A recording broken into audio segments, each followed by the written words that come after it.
El pañal que ahora mismo toca la piel de tu bebé está hecho de basura. Sí, de cajas de cartón viejas, donde encuentran llaves inglesas, tornillos y hasta juguetes infantiles.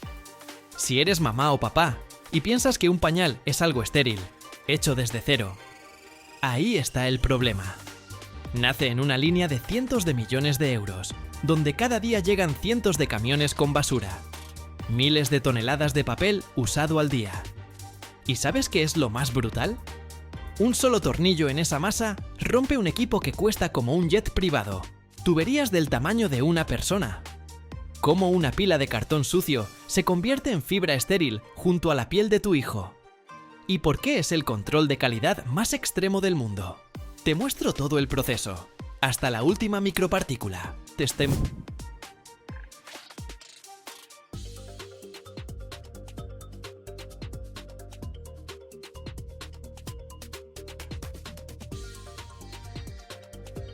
Convertir basura en una bolsa de papel es relativamente simple.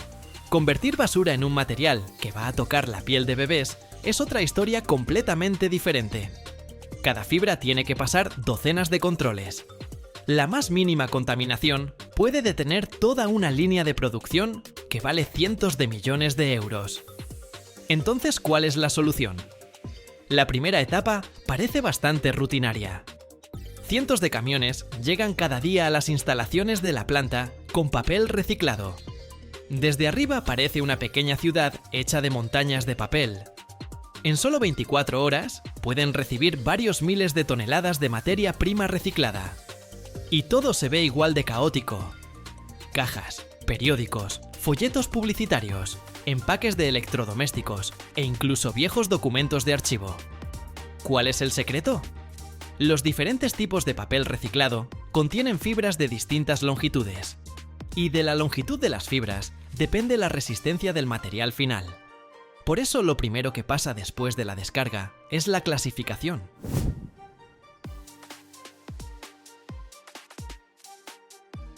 Potentes cargadoras alimentan la materia prima hacia el sistema de cintas transportadoras. Luego entran en acción los separadores automáticos.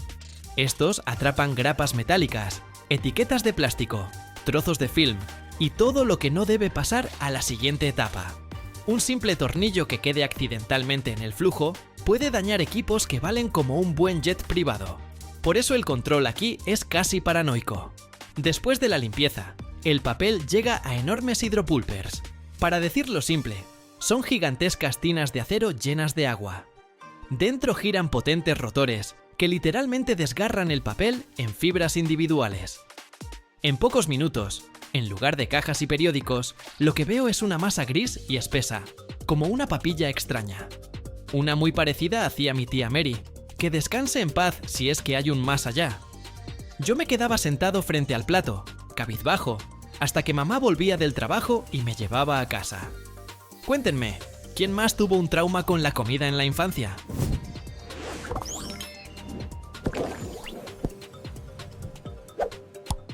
Pero nos estamos distrayendo. De esta papilla comienza la parte más costosa del proceso. Las fibras deben limpiarse tan a fondo que se eliminen tintas, pegamentos, pinturas e impurezas microscópicas. Para lograrlo, la masa emprende un verdadero viaje a través de todo un laberinto de tanques, tuberías y máquinas. Desde fuera parece un enorme parque acuático para papel, solo que en lugar de diversión, aquí ocurre una lucha muy costosa contra la suciedad. Primero, la mezcla pasa por un sistema de limpieza gruesa. En su interior hay tamices metálicos con orificios de diferentes tamaños. Las fibras individuales los atraviesan sin problema, pero quedan atrapados pedazos de plástico, restos de cinta adhesiva, fragmentos de embalaje y otra basura que terminó accidentalmente en el papel recuperado. Los trabajadores cuentan que a veces encuentran cosas muy extrañas, desde juguetes infantiles hasta llaves inglesas. La gente tira en los contenedores de papel muchas cosas que no deberían estar ahí. Después de esto, la masa queda más limpia, pero todavía tiene un color gris poco atractivo. La razón es simple. En las fibras quedan millones de diminutas partículas de tinta de imprenta. Por eso viene uno de los procesos más interesantes, la flotación.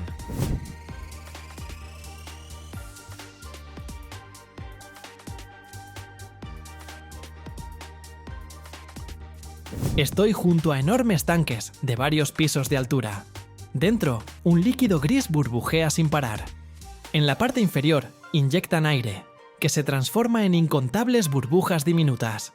Son tan pequeñas que parecen una especie de neblina lechosa. A estas burbujas se van pegando poco a poco partículas de tinta y otras impurezas ligeras. Y entonces todo empieza a subir. En la superficie se forma una espuma oscura. No tiene aspecto muy apetecible, pero demuestra de forma muy efectiva cuánta suciedad había hace apenas unos minutos dentro de la pasta de papel. Unas rasquetas especiales se mueven lentamente por la superficie del tanque y recogen esa espuma en canales separados. De ahí la envían para su eliminación. Pero un solo ciclo no basta. En las fábricas grandes, la limpieza puede repetirse varias veces seguidas. Después de cada etapa, las fibras se vuelven más claras. Si comparas el material antes y después de la flotación, la diferencia se nota incluso sin instrumentos de laboratorio.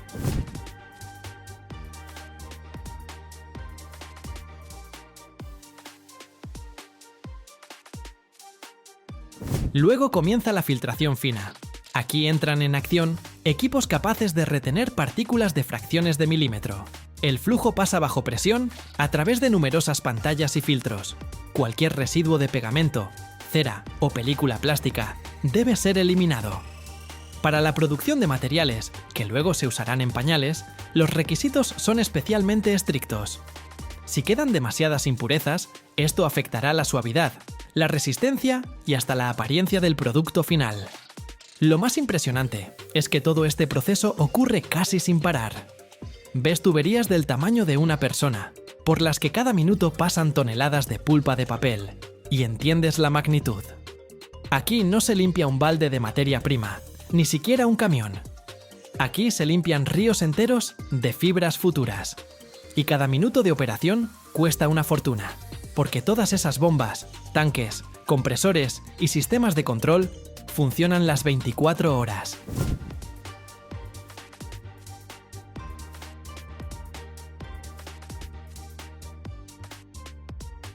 Cuando la masa sale del último tanque de limpieza, ya no se parece en nada a esa papilla gris que vi al principio.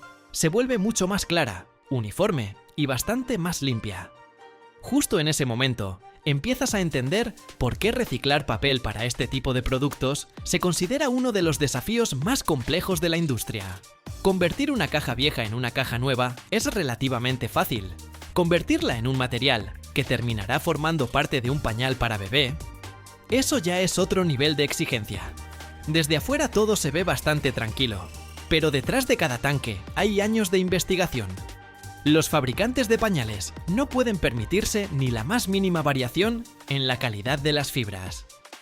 Si el material resulta demasiado áspero, los compradores lo notan de inmediato. Si no es lo suficientemente resistente, el producto simplemente no pasa las pruebas.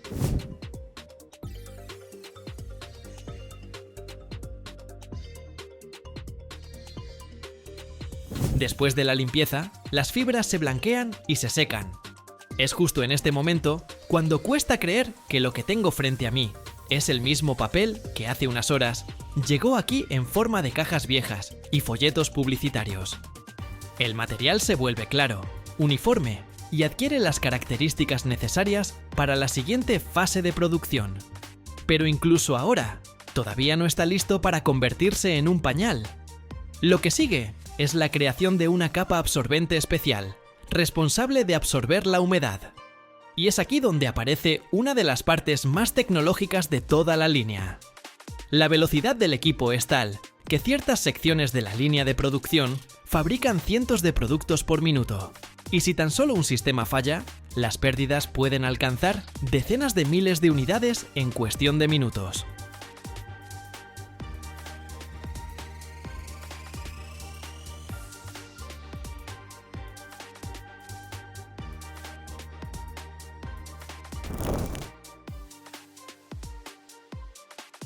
Si tocas este líquido con las manos desnudas, las quemaduras químicas te comerán la piel hasta los huesos en cuestión de minutos. Y justamente, este veneno fluye de cada fábrica pesada a razón de cientos de metros cúbicos por hora. Hierro, cromo tóxico, zinc, ácidos concentrados. ¿Y sabes qué es lo más aterrador? En todo el mundo, solo se trata de forma segura el 27% de las aguas industriales. El resto va directo a ríos y lagos de donde luego bebemos. Entré a una planta excepcional donde invirtieron decenas de millones de dólares en un ciclo cerrado y recuperan hasta el 70% del agua para la producción. El operador puso frente a mí 2 muestras, y lo que vi a la salida simplemente no me cabe en la cabeza.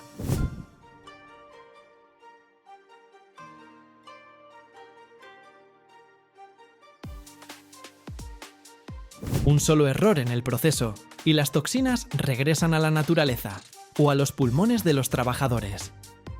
Este tipo de instalaciones requiere inversiones de decenas de millones de dólares solo en equipamiento, más los gastos constantes en químicos, filtros y control. La mayoría de las empresas opta por el vertido simple o por un tratamiento mínimo, porque el ciclo completo es demasiado caro. Por eso, lo que van a ver ahora es un ejemplo poco común de cómo se puede cerrar el ciclo del agua sin destruir el medio ambiente. En los países que reportan datos, y son apenas 22 países que cubren el 8% de la población mundial. Entonces, de esos países que reportan datos, solo el 38% de las aguas industriales recibe algún tipo de tratamiento, y las que se tratan de forma segura son apenas el 27%. Esto significa que la mayoría de las aguas tóxicas de las fábricas sigue llegando a ríos, lagos o depósitos sin el tratamiento adecuado.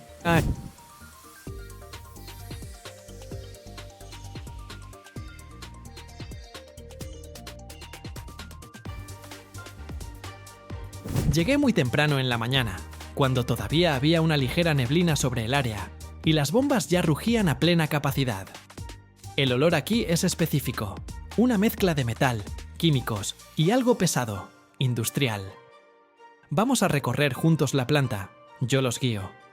Pasamos a una zona donde huele a toda la tabla periódica de una vez, y donde comienza la verdadera batalla por agua limpia para toda la empresa. Primero, las aguas residuales llegan por tuberías enormes desde todos los rincones de esta gigantesca fábrica. Hablamos de volúmenes brutales, cientos de metros cúbicos por hora de un cóctel infernal, contaminado con hierro, cromo tóxico, zinc, ácidos agresivos y miles de millones de partículas en suspensión. Si se atrevieran a meter las manos desnudas en este líquido, las quemaduras químicas les devorarían la piel hasta el hueso en cuestión de minutos. Lo primero que hacen en esta etapa es una limpieza previa brutal. Enormes rejas automatizadas y fuertes tamices de acero atrapan sin parar la basura industrial grande, la cascarilla y objetos que accidentalmente arrastró el agua desde los talleres.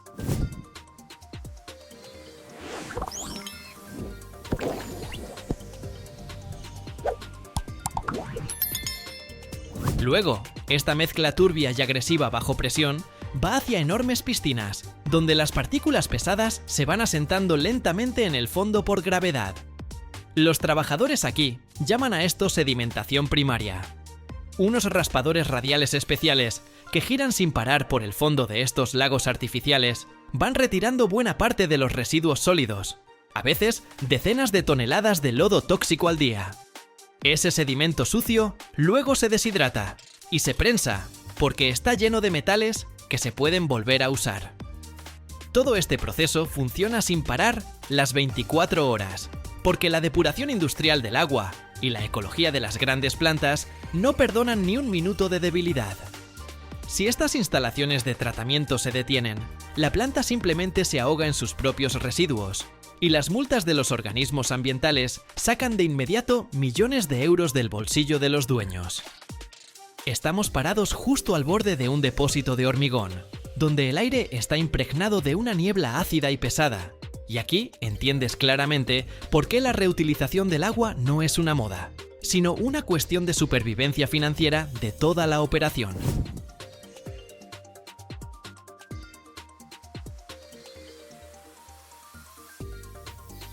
Luego comienza la química.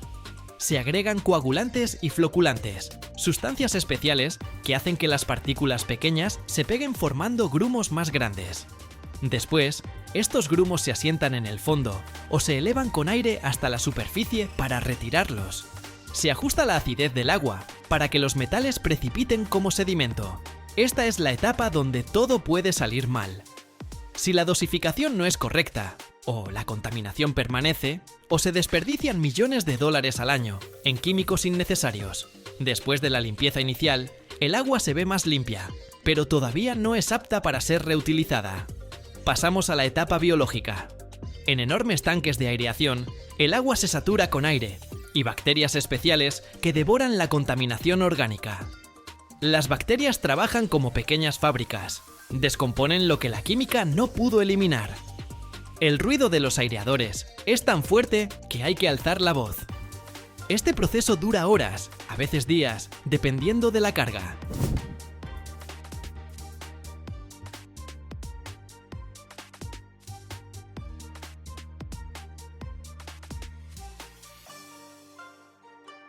Pero eso no es suficiente para reutilizarla. Por eso viene el tratamiento terciario, el más complejo. Aquí el agua pasa por filtros de arena, luego por membranas de ultrafiltración y en los sistemas más modernos, por ósmosis inversa. La ósmosis inversa es cuando el agua se presuriza a alta presión a través de membranas que retienen hasta las sales disueltas y micropartículas. El resultado son cientos de miles de galones de agua, casi tan limpia como el agua potable, pero para uso industrial. Vi cómo un operador mostraba dos muestras. El agua sucia de entrada, color café, y la de salida, transparente como el cristal. La diferencia es impresionante. Esta agua tratada, la planta la bombea de vuelta a la producción, para enfriamiento, lavado de equipos, preparación de soluciones. Un solo ciclo así permite ahorrar millones de galones de agua fresca al año y reduce los costos de descarga.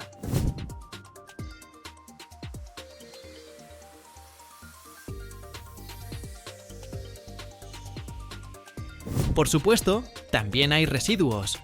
Los lodos que se acumulan son metales concentrados y escorias. También se tratan, a veces hasta se extraen sustancias útiles de vuelta. Pero esto significa complejidad adicional y más costos. Por eso no todas las fábricas se meten en un tratamiento completo para reutilización. Se necesitan áreas enormes, energía, ingenieros calificados y control de laboratorio diario. Una falla en el sistema y toda el agua puede volverse inservible, y la empresa se come multas o un cierre. Pero el resultado vale la pena. Las empresas que arrancan estos sistemas reducen el consumo de agua fresca en 60 o 70%, o incluso más. Dependen menos de ríos y pozos, especialmente en regiones donde el agua ya escasea. Y además, menos veneno va a la naturaleza. Es un ciclo cerrado que funciona en la práctica.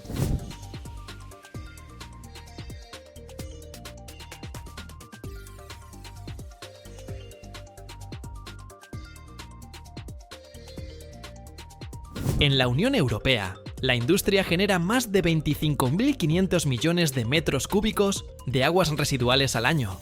Eso es aproximadamente la mitad de todo el volumen de desechos.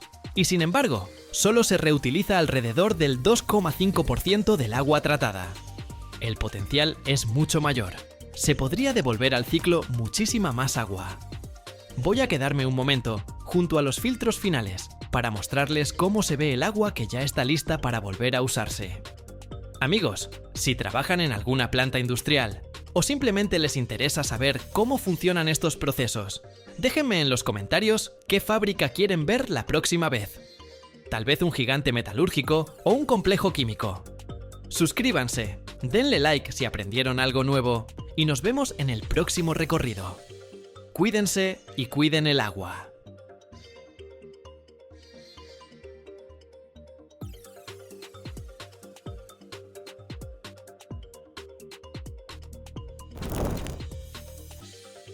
Imagina esto, la cáscara de un plátano común se convierte en plástico ecológico que se descompone en pocos meses y no en miles de años. ¿Cómo es posible? Aquí te mostraremos cómo los desechos orgánicos se transforman en materia prima para el futuro. Descubre cómo Full Cycle Bioplastics convierte restos de comida y residuos agrícolas en un innovador bioplástico. Es una revolución que no solo cambia la producción, sino también nuestra forma de ver los residuos. Quédate hasta el final, porque este video cambiará tu visión sobre la ecología. Empecemos por algo sencillo. Los desechos alimenticios no son solo restos que hay que tirar a la basura, son una potencial materia prima para innovaciones ecológicas. Por ejemplo, los científicos ya han aprendido a transformar cáscaras de frutas en bioplástico. ¿Y por qué plástico?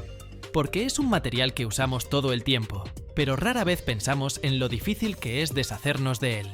Ahora imagina esto.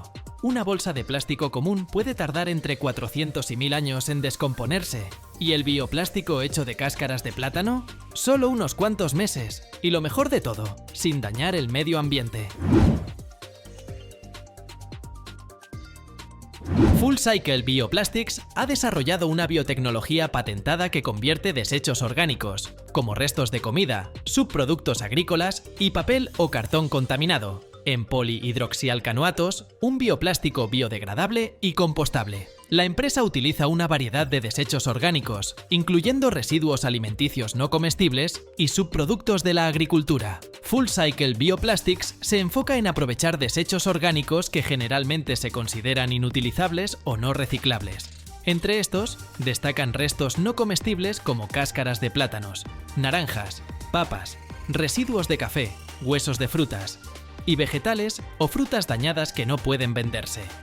También se incluyen subproductos agrícolas como cáscaras de maíz, paja, restos de arroz, residuos de caña de azúcar o de uvas. Estos materiales a menudo terminan en vertederos, donde se descomponen liberando metano y dióxido de carbono, gases de efecto invernadero que afectan negativamente al medio ambiente. Full Cycle Bioplastics les da una nueva vida, utilizándolos como materia prima para la producción de polihidroxialcanoatos. Gracias a microorganismos especializados que procesan biomasa orgánica, la empresa produce bioplástico ecológico. Este enfoque es un ejemplo de economía circular.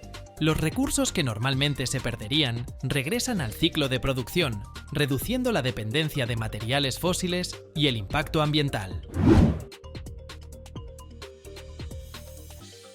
Después de recolectarlos, los desechos orgánicos son tratados con microorganismos especialmente seleccionados. Estos microbios tienen la capacidad natural de procesar materia orgánica y convertirla en polihidroxialcanoatos, un tipo de bioplástico. El proceso comienza descomponiendo compuestos orgánicos complejos, como carbohidratos, proteínas y grasas, en sustancias más simples, como ácidos orgánicos. Luego, estos ácidos orgánicos se utilizan como fuente de energía para los microorganismos. En un entorno con acceso limitado a oxígeno u otros nutrientes, las bacterias comienzan a acumular polihidroxialcanoatos dentro de sus células como material de reserva. Es una forma de almacenar energía, muy similar a cómo los humanos acumulamos grasa. Lo interesante de este proceso es que es completamente natural y no requiere modificar genéticamente a los microorganismos. Los microbios hacen su trabajo de manera autónoma, transformando los desechos en un material útil. Una vez finalizada la fermentación, las células de los microorganismos que contienen polihidroxialcanoatos son extraídas y el biopolímero se purifica para su uso en la producción de bioplástico. ¿Cómo se lleva a cabo la limpieza y extracción del plástico? Primero, las células de los microorganismos son rotas físicamente o químicamente. Este paso comienza con centrifugación, un giro rápido para separar los componentes. Luego, se añaden sustancias específicas, como reactivos químicos, para romper la membrana celular. También existe la opción de usar métodos mecánicos, como ultrasonido, para descomponer las moléculas. Después, el plástico se separa del resto de los componentes celulares mediante solventes o técnicas de filtración. La masa obtenida se lava cuidadosamente para eliminar impurezas, un paso clave para garantizar que el polímero sea de alta calidad y adecuado para procesos posteriores.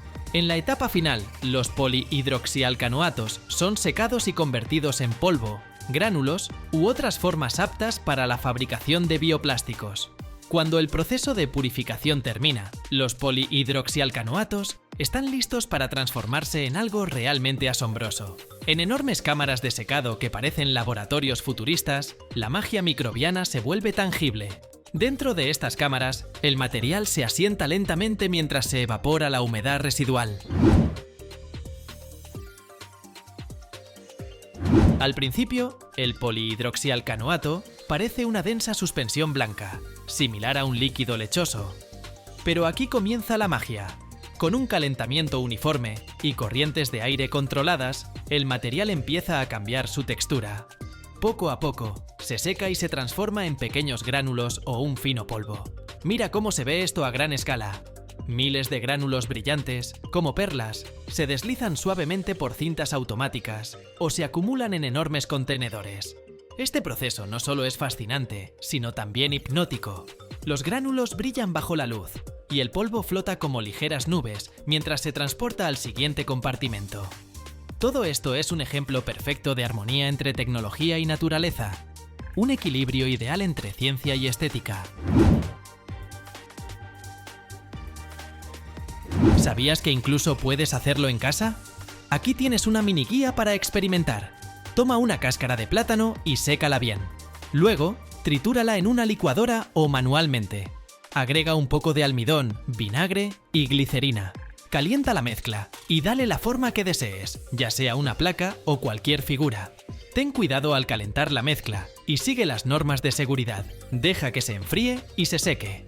Claro, tu bioplástico probablemente no se comparará con los productos industriales, pero como primer paso hacia un futuro sostenible, es un excelente comienzo.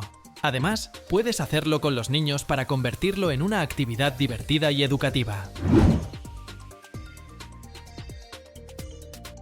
Seamos sinceros, el bioplástico hecho de desechos alimenticios es solo una de las muchas soluciones a un problema global. Pero es una gran solución. No solo reduce la cantidad de basura, sino que también crea un material más amigable con el medio ambiente. Sin embargo, hay un detalle. El bioplástico todavía necesita una correcta disposición, porque de lo contrario, también podría convertirse en un problema. Por eso, mientras desarrollamos nuevas tecnologías, es esencial cambiar nuestra actitud hacia los residuos. Consume menos alimentos procesados, compra productos sin empaques innecesarios y clasifica tus desechos. Apoya iniciativas ecológicas, dona, suscríbete a marcas sostenibles o participa en la limpieza de parques. Cada pequeño paso cuenta. Y experimenta en casa. Incluso si solo haces un plato decorativo con cáscaras de papa, vale la pena intentarlo.